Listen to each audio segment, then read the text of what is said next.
Bored with your boring cardio? Stop pedaling that snooze cycle to Nowheresville and try some cardio that's actually fun. Supernatural Fitness, available on MetaQuest. Isn't that right, Jane Fonda? Cardio will never be boring again. Sweat to the beat of thousands of chart-topping songs inside stunning virtual landscapes. Bet your stationary bike can't do that. Visit GetSupernatural.com and join the next fitness revolution. Supernatural VR Fitness, only on MetaQuest. Rated Teen for Teen. This episode is brought to you by Indeed. We're driven by the search for better, but when it comes to hiring, the best way to search for a candidate isn't to search at all. Don't search, match with Indeed. Use Indeed for scheduling, screening, and messaging so you can connect with candidates faster. Listeners of this show will get a $75 sponsored job credit to get your jobs more visibility at Indeed.com/SBO. Terms and conditions apply. This guy just beat me to no end. I got put in an ambulance. I didn't want them to take me to the hospital. My motorcycle was there, my wife was there, and it wasn't, it is what it is. It was just the most vicious, unprovoked attack. It was unbelievable. If I was able to defend myself, I'd be like, well, got my butt kicked, and it is what it is. This guy just beat on me to no end.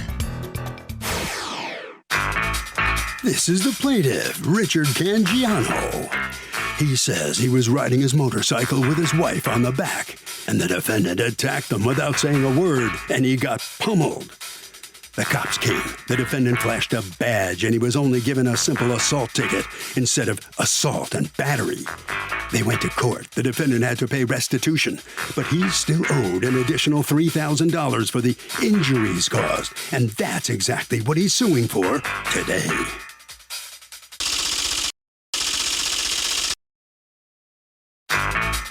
This is the defendant, Anthony Senatore. He says the plaintiff started beating on the window of his car. Then he threatened his wife. Then the word kill came out of his big mouth. The guy lunged at him, so he punched him. Things ended there. Then the cops arrived and gave them each the same ticket for simple assault. Bottom line, the plaintiff was the aggressor, and he owes him nothing. He's accused of losing it on a guy.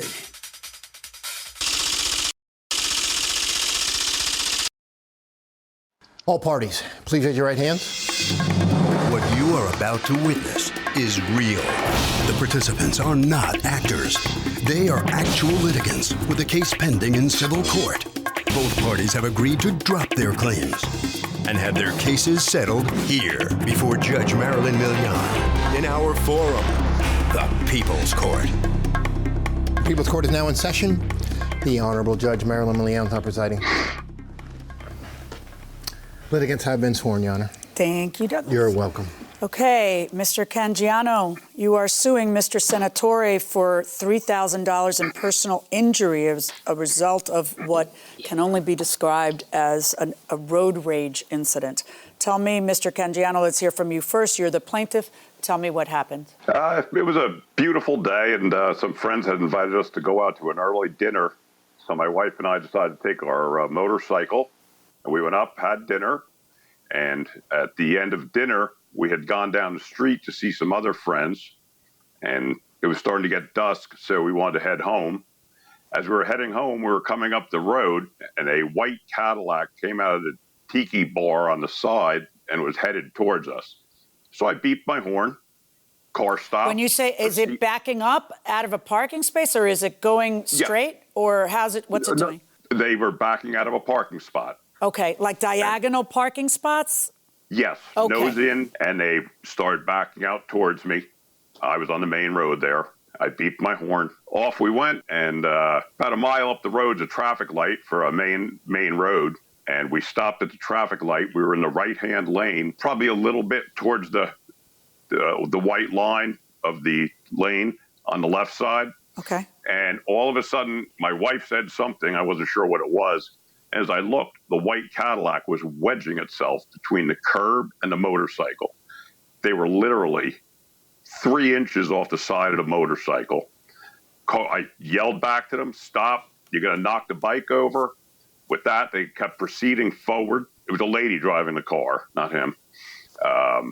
They got actually close enough up that I could just take my hand, never banged on the windshield, one open slap, self-defense, just trying to let him know, hey, we're here. You're going to knock us over. With that, the car stopped. This guy came flying out of the passenger side. Now, again, my wife and I were on an 850-pound motorcycle. I'm trying to hold the bike up. He comes around the front of the car, yelling, screaming. I yelled back at him. Do you remember what he was saying? I really don't. It's hard to say. Do you remember what you were saying? I was just like, leave me alone. Get the hell out of here. You know, I got my wife here. She's on the bike, and I'm sure there was some profanity involved. Yeah. But that was on both sides. And then, without hesitation, he started punching me in the face. There was nothing I could do. I'm standing on a motorcycle with my wife. 3 times he punched me in the face. Then he shoved the motorcycle over. By that point, my wife had gotten off. Thank God she was off.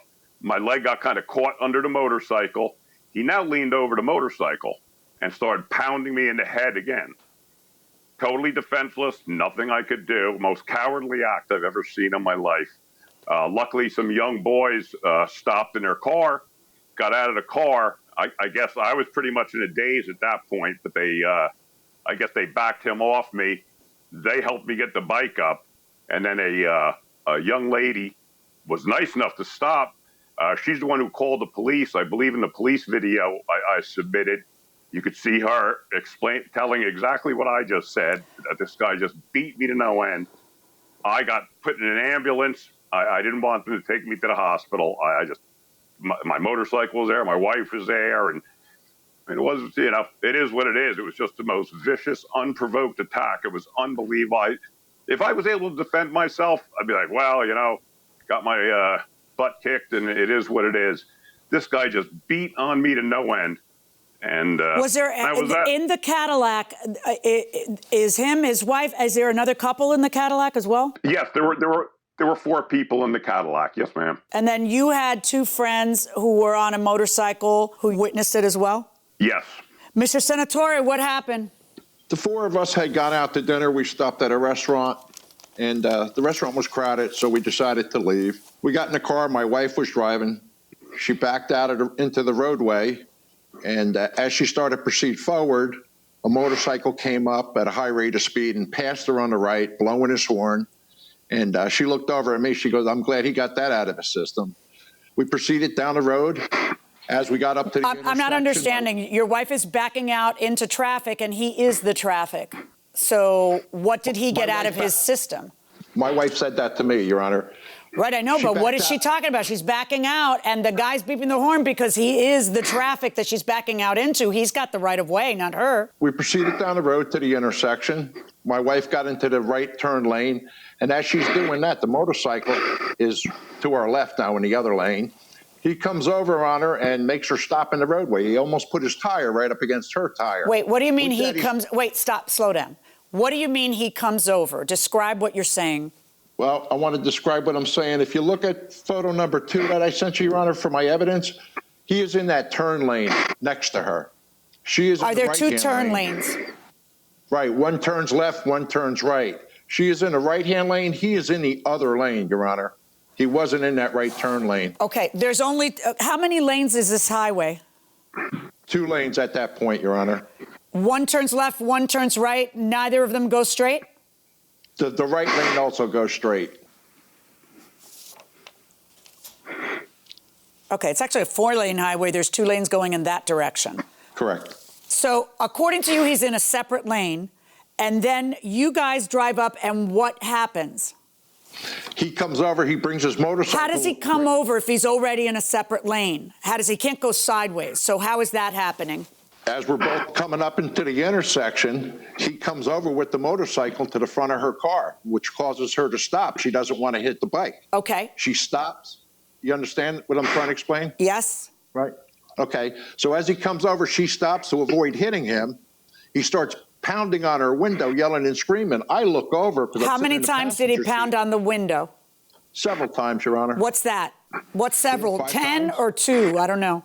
4 or 5, Your Honor. All right. And is it the windshield or the window? It's the upright next to the windshield. So go on. So at that time, my wife rolls the window down. He's yelling and screaming at her. What's he saying? Just cursing and yelling. I didn't even understand what he was saying. Okay. I didn't even understand what he was so upset about. I get out of the vehicle because I'm afraid he's going to attack my wife at that point. What's your wife Come around saying? my wife actually asked him, "What are you so angry at?" Okay, go on. As I was getting out of the vehicle. I didn't hear anything he said back to her at that point. I got out. I went around the front of the vehicle. I tried to get between him and my wife. I didn't want him to attack my wife. I told him, get away from my wife. Isn't a better way to do that, since your wife is in a car, to just drive forward and get out? She couldn't drive forward. She couldn't drive forward, Your Honor. He had his tire almost up against her vehicle. Okay. She was afraid to move forward. Okay, but she wasn't afraid to roll down the window. That was a mistake on her part, as far as. Well, but she doesn't sound afraid. It sounds like they're both jawing at each other. And then you get out of the car, because that's your wife, and what happens? I tell him, get away from my wife, to move his motorcycle. With that, his attention comes to me, starts yelling at me, screaming, cursing. What's he saying? Do you know? He just cursing and screaming and I heard the word kill come out of his mouth. At that point, he starts to come forward off the bike. How does he come forward? No, don't skip over that. How does he come forward off the bike? What's that mean? He brings his body forward towards me. I'm only a foot. Is he still on the bike or is he off the bike? He's still straddling the bike. So he's straddling the bike, and if he's sitting on a bike, how does he lunge at you? He's not sitting on the bike, Your Honor. He's straddling. He's standing up. Okay, so if he's straddling on the bike and holding up, how many pounds does your bike weigh, Mr. Cangiano? 850. How is he lunging at you when he's straddling an 850-pound bike? How does he lunge at you? He comes forward on me, Your Honor. How does comes forward on me? Show me, because I'm standing here and I'm straddling a bike. There's not a lot of places for me to go, nor a lot of fear you could possibly possess that someone is about to lunge at you, because he's holding up a bike. So I'm trying to understand how he lunges at you to justify what apparently happens next. The last thing you want to hear when you need your auto insurance most is a robot with countless irrelevant menu options. Which is why with USAA Auto Insurance, you'll get great service that is easy and reliable, all at the touch of a button. Get a quote today. Restrictions apply. Oh, it's such a clutch off-season pickup, Dave. I was worried we'd bring back the same team. I meant those blackout motorized shades. Blinds.com made it crazy affordable to replace our old blinds. Hard to install? No, it's easy. I installed these and then got some for my mom. She talked to a design consultant for free and scheduled a professional measure and install. Hall of Fame son. They're the #1 online retailer of custom window coverings in the world. Blinds.com is the GOAT. Go to Blinds.com for 40% off site-wide. Blinds.com. Rules and restrictions may apply. How does he lunge at you if he is presently holding up an 850-pound bike? How does he lunge at you? I can't answer that, Your Honor. I only can tell you what happened at the scene. Right. So you say somehow holding the bike, he goes like that. And what do you do because he goes like that? I push him back onto the bike. I didn't want him to get off the bike. He was so enraged. He was so angry and screaming and yelling. And when he said the word kill, that was it. Okay. I hit him. He fell over on the bike, and that was the end of it. You hit him once? Just one time, Your Honor. The bike fell over away from me. Are you positive you hit him only once? Ma'am, I just hit him one time. The bike fell over, and I just stood there between him and the car. So to be clear, you hit him once, and you didn't hit him after the bike fell down? Nope. Once the bike fell over, he was away from me. I wasn't afraid no more. Did you get charged with something? I got disorderly conduct. Based on what? The fact that I admitted to the officer that I open hand slapped the windshield. I said they were coming up on us. I was scared to death. He was going to knock us over. My wife was on the back. I said, he said, they said you hit the car. I said, with an open hand, I slapped the windshield. So you got charged with what? I just got disorderly person. And did the defendant get charged with something? Yes, assault, simple assault. Okay. And did you feel that that was not the appropriate charge? Well, considering I needed an ambulance, and actually the next day I went to the emergency room, I should have gotten assault and battery, but I know he was over. When I was in the ambulance getting tended to, a lot of cuts from the one punch, my ear, my lip, my eye, it was a big punch. And he, I found out later, was a retired police officer, and everything kind of got. Are you a retired police officer, Mr. Senatore? Yes, I am, ma'am. How many years? 30 years. You got charged with what? Simple assault, ma'am. See, in your state, Mr. Cangiano, simple assault, it's either simple assault or aggravated assault, and aggravated assault is serious bodily injury, which I'm sure you feel you had, but, you know, it's more like broken bones. I didn't pass out or anything. Right. It's kind of different. But what happened with the criminal case, Mr. Senatore? I had an attorney, and Mr. Cagnano had an attorney. They agreed between all parties involved, if I paid for the damage to the bike, that neither one of us would testify against each other, and the case was dismissed. All right, so you would each drop the charges against each other if you paid for the bike. Why are you paying for the bike if it was self-defense? Your position is this was self-defense, right, Mr. Senatore? Yes, ma'am. Because he went like that while you were 3 feet away. Because of his demeanor, he was enraged, and ma'am, 30 years being a cop, I've been in these situations many times. There was no talking to him, and I didn't want it to escalate any further. If you don't want it to escalate any further, why do you get out of the car? Because that sounds to me like an escalation. No, I got out of the car to get between him and my wife. I didn't want him to injure my wife. That's what you did. When you got out of the car, you got out of the car to get between him and your wife. Correct. And how long before you strike the first punch? Oh, it was over a minute or two. Like I said, he's yelling and screaming at me, and I didn't hit him until he started to come off the bike. And you heard the word kill. The police officers in this case had body cams, correct? Correct. So they spoke to several witnesses on each of your side, and then there was one independent witness, correct? Yes.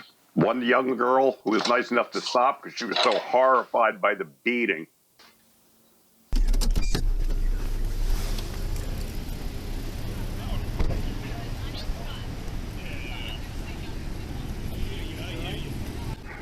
On the right of my screen is the Cadillac, correct?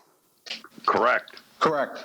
And then on the left is the motorcycle, not in a left turn lane, but in the right turn lane. All right. According to that side, you drove up there and to yell at them, and according to you, you were already there, and they're wedging themselves in between. Hold on. How you doing? Okay. This guy attacked me. All right. Punched me, beat me in the face. All right, just stay off to the side of the road. Okay. Sorry. Sir, She watched the guy hit me. I don't Okay, I'll get to him in a second. Want me to move the bike out of the street? Yeah, it's drivable. Let's get everything off the Oh, yeah, the bike's fine. It didn't go down when we were stopping. He punched me in the face. Okay. I'm going to leave with my kids. All right, so what'd you say? So we were at this light, we were going left, and I looked, I thought... You're waiting to turn left here onto New 9 North? Okay. And I thought, the guy hops out the passenger seat. I thought he hopped out because he, like, hit the guy on the motorcycle.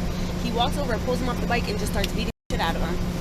And the bike falls over, and the guy falls over with the bike as he's beating the shit out of the guy. So I got in the straight lane, and I'm like, call the police, because at this point, there was, like, cars going around this man while he's laying there, while he's beating the shit out of him. Oh, so Mr. Senatore, according to independent witness who was related to neither of you, just thought that they'd wait and be a good Samaritan, you got out of the car. She thought you got out of the car because you hit him, which doesn't sound like he's edging up to your car. And you got out of the car and instead start wailing on him. That's what she says. So what's wrong with her? What has she got against you? Nothing against me. It's her testimony. Yeah, it is. It's her testimony, right? Let's see if there's anything else that backs up her testimony. What happened to your ear, Mr. Cangiano?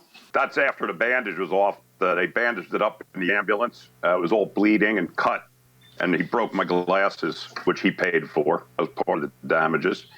There was more of the ear side of my face. And this is your mouth. How big is That's your hand, my Mr. mouth. Senatore, that one punch hits him in the ear and the mouth? Big hand. Have you spent 30 years as a cop with this kind of road rage? Jesus, thank God for body cameras. Oh, and a black eye. So your big hand hit him in the ear, split his lip, and gave him a black eye. Just one hand, one punch did all that, right, Mr. Senatore? Yes, ma'am. Get out of here. We have a saying in Spanish, ni tú mismo te lo crees. Not even you believe yourself.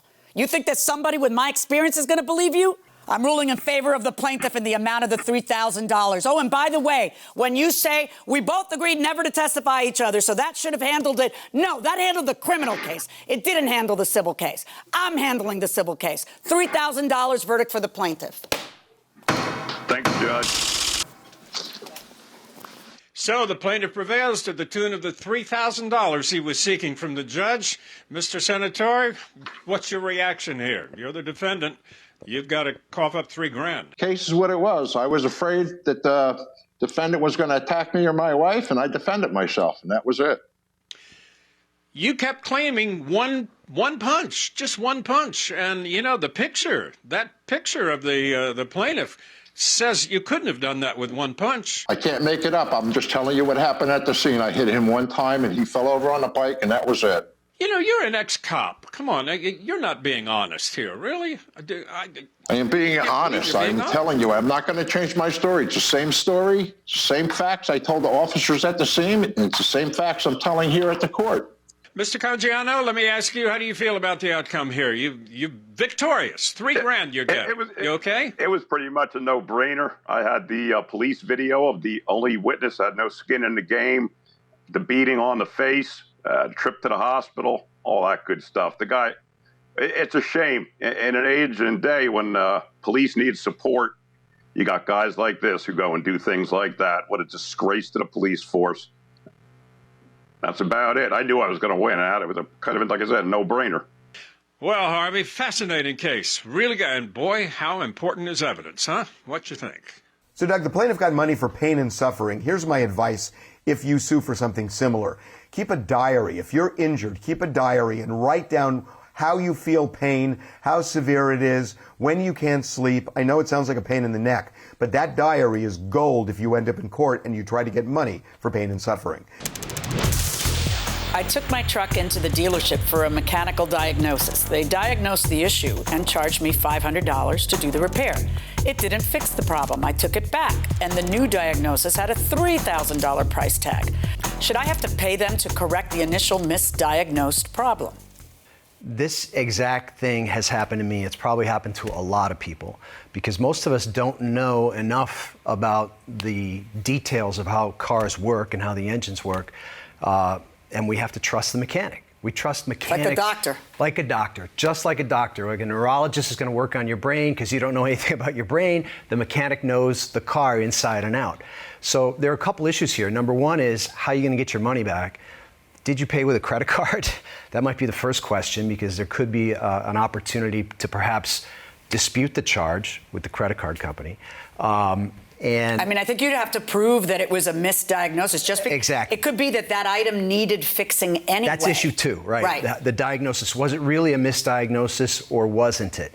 And in the question... Most times it's like the misdiagnosis is thinking that'll solve it. Sometimes you can't tell if it'll solve it until you fix it. You hope it'll solve it. There could be half a dozen causes to the typical problem in a car. The parts in a car, a lot of the functions of a car have a dozen different components that cause that function.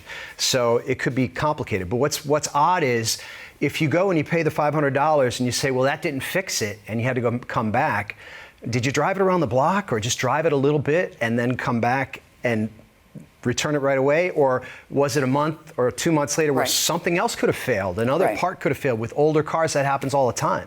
So maybe it was a righteous diagnosis. And then the second one is as well. So these are very hard cases to prove. Very hard cases. I mean, you really got to prove that there's a racket going on. And that's a hard thing to prove in situations like this because this often happens. Bored with your boring cardio? Stop pedaling that snooze cycle to Nowheresville and try some cardio that's actually fun. Supernatural Fitness, available on MetaQuest. Isn't that right, Jane Fonda? Cardio will never be boring again. Sweat to the beat of thousands of chart-topping songs inside stunning virtual landscapes. Bet your stationary bike can't do that. Visit GetSupernatural.com and join the next fitness revolution. Supernatural VR Fitness, only on MetaQuest. Rated T for Teen. This is the plaintiff, Shanice Brown. She says the defendant is her aunt, and she loaned the woman money and can't get her to pay it back. She also lived with her for a while. Her aunt owes her for the money she laid out, and family or no family, she's suing for the $1,797 she's owed.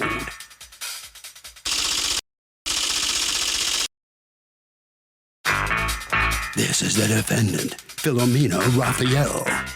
She says the plaintiff was in a rush to move away from her verbally abusive boyfriend, and they decided to move in together. The plaintiff ended up using the apartment to run her nail business, and when she asked if her 2 kids could use her room, she got all offended. And, well, here they are. She's accused of not being nice to a niece.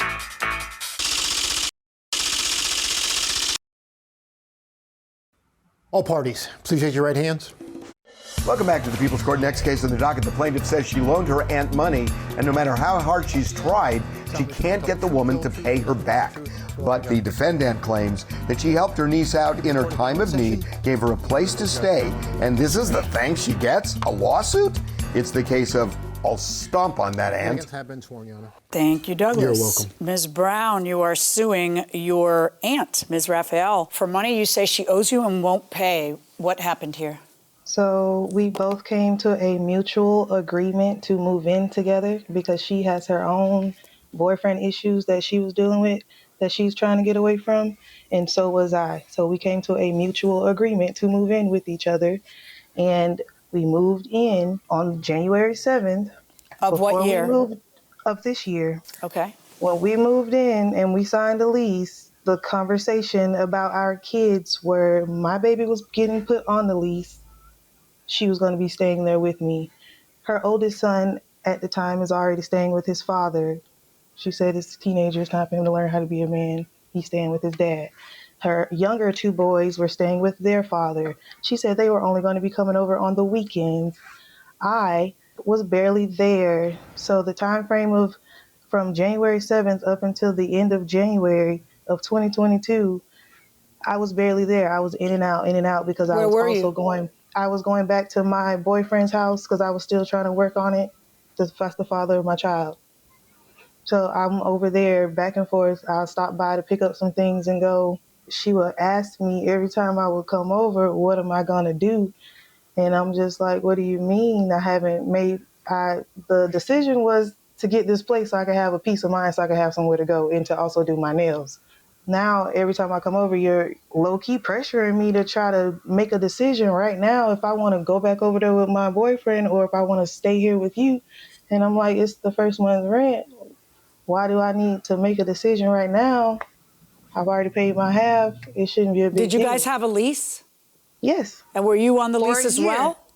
Yes, we both. Well, then the rush is that she needs to know if you're going to continue to make rent payments. She's worried that you're going to move back in with the boyfriend and not make rent payments, right? Correct. Okay, so if you're coming to me asking me several times, what am I going to do? I said, I'm going to stay here and pay my rent until I get ready to leave. If I've made up my mind to leave, I will come to you and sit down and have a conversation with you and let you know, hey, I've made up my mind. I'm going to come back over here. Let's see how we're going to hash this out as far as paying money and making everything suitable for you if I move out.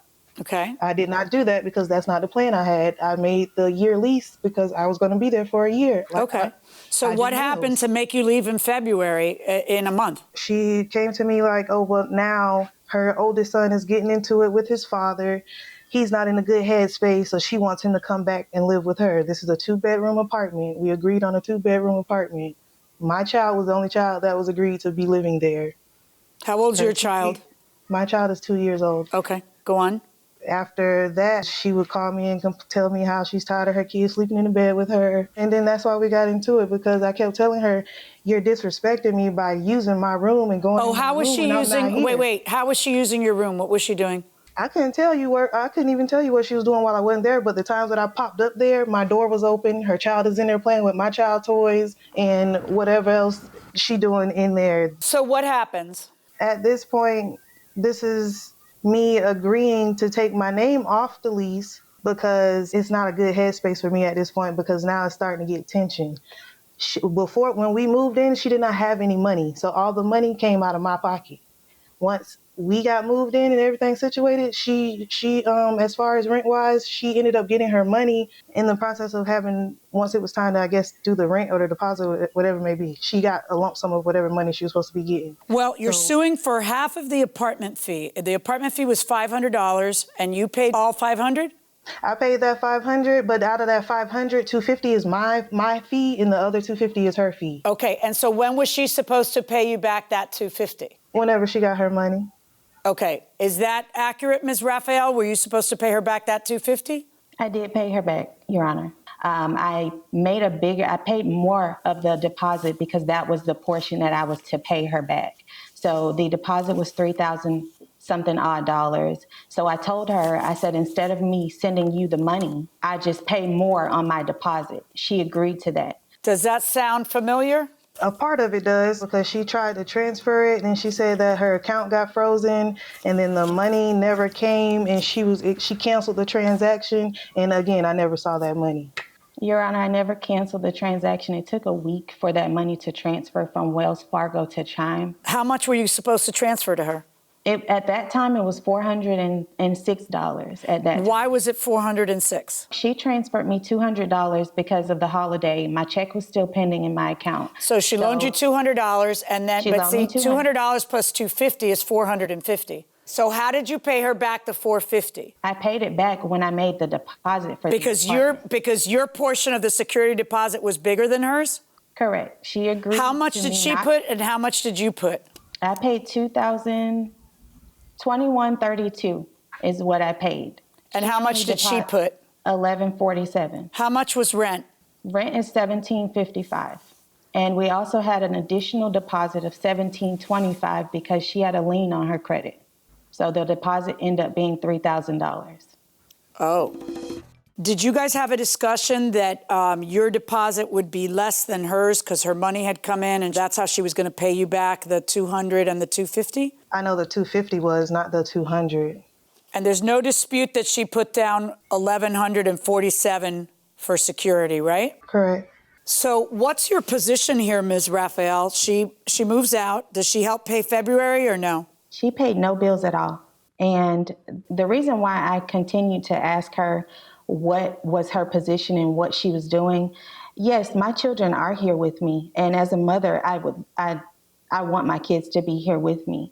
Shanice literally moved out 2 days after we signed a lease, after she continuously told me how she wanted nothing to do with the baby, the father of her child. As her aunt, I was concerned and I was worried and I wanted to help her get out of whatever situation she was in because I understood. And that's the reason why I continued to ask her, what was she going to do? The room was messy. It was a mess. It had a smell. The bathroom was not clean. And I asked her, I said, can my children use that room? If you're not going to use it, I'm literally in this house by myself every night. And I didn't ask her to move out. I said, you can still do your nails here if you need somewhere to do your nails. But that was a proposition made by her boyfriend. She told him that she lived in here by herself. And he was trying to figure out a way for her to get out of the lease. And he told her, well, why don't you just do your nails there? That's exactly what she was doing. Okay. You ended up staying there, correct? I'm still here. Right. And you're paying all the rent yourself? Yes. And you have your, how old is your teenage son? He's 13. Okay. It was a change of circumstance to have your teenage son with you, right? That's not something she had banked on. No, and it was never any issue with the children at all, ma'am. That wasn't even an issue. Her daughter never went on the lease. None of the children were on the lease. Yes, my baby is on the lease. It's on the paperwork. Yeah, I don't see your daughter on the lease. What made you think she was? The lady asked for her information when I put it down, when I was signing. So that's why I assumed her went on the lease. They didn't list her. Did you two have a good relationship, Ms. Raphael, before this? Mm-hmm. Very much so, ma'am. I've already tried to make peace with Shanice, and I've already said that this didn't have to go through the court. Yes, I did.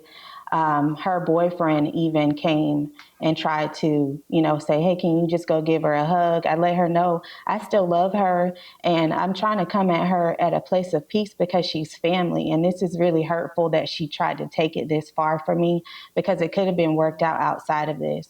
Do I feel like I owe her any money? No, I do not, because she left me with these bills to pay. I had a late fee for the rent, lights when she was in and out. She never really slept here. So I don't feel that I owe her any money. What do I do with the fact that you sign a lease and then within a month you change your mind because you love him and you want to go back to him and you leave her holding all that I didn't change bag? my mind about my boyfriend. I changed my mind when my aunt kept antagonizing me and coming at me and pressuring me to move out.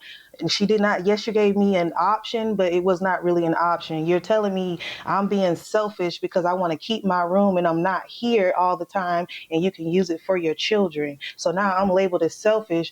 So I'm trying to figure out, okay, how am I selfish when you disrespect me and you go in my room, you use my belongings? Right, but the remedy to that is to pay rent in February and put a lock on your door. Like if it was a different roommate and not your aunt, you would just say, no, you can't use had a lock on all my you got to do door. is say, no, you can't use my room, and then put a lock on your door, and then problem solved. But what you did was what was much more convenient for you, which is to leave her holding the bag of all of the bills. Okay? No. Yes, you did. You left her holding the bag of all of the bills. You didn't pay February. You don't give her any notice about the fact that you're going to do this, and then you're just out.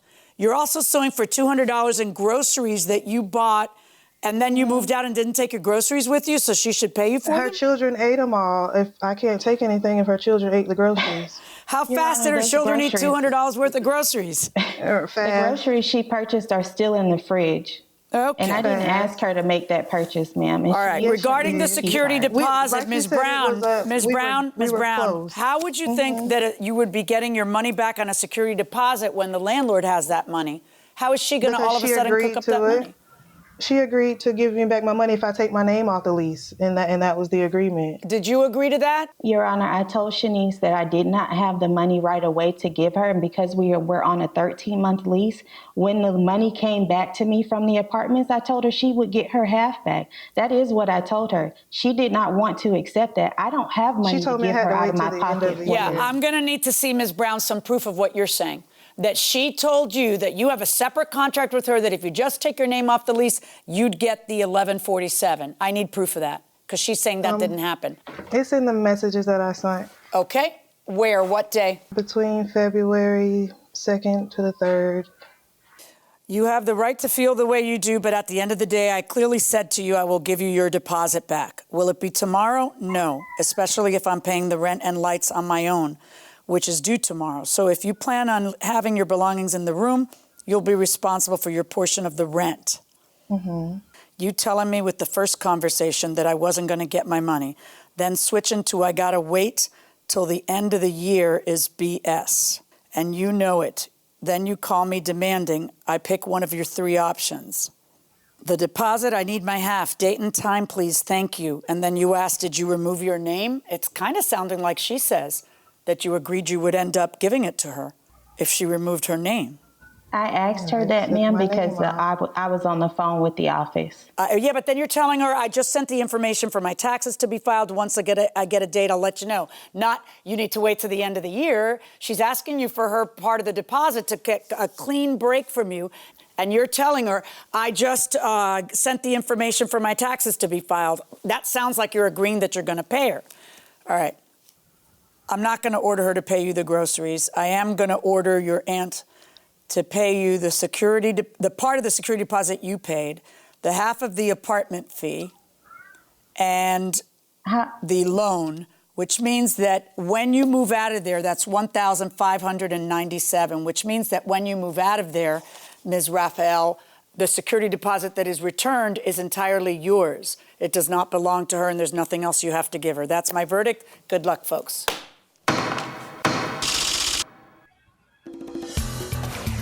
So the plaintiff prevails. Raphael, you heard the judge. What do you have to say about that? I've already paid that amount, but I'll get it back on the back end, so it doesn't matter. What about the relationship? You said it's okay, you understand you got to give the money back, but you had a great relationship which has really gone sour pretty rapidly here. What happens after this? What do you think? It's over for me. It's all over for you. Yeah, I don't need that type of relationship in my life. That's not family to me. Good enough. All right, that's the judge's verdict. You have to live with that.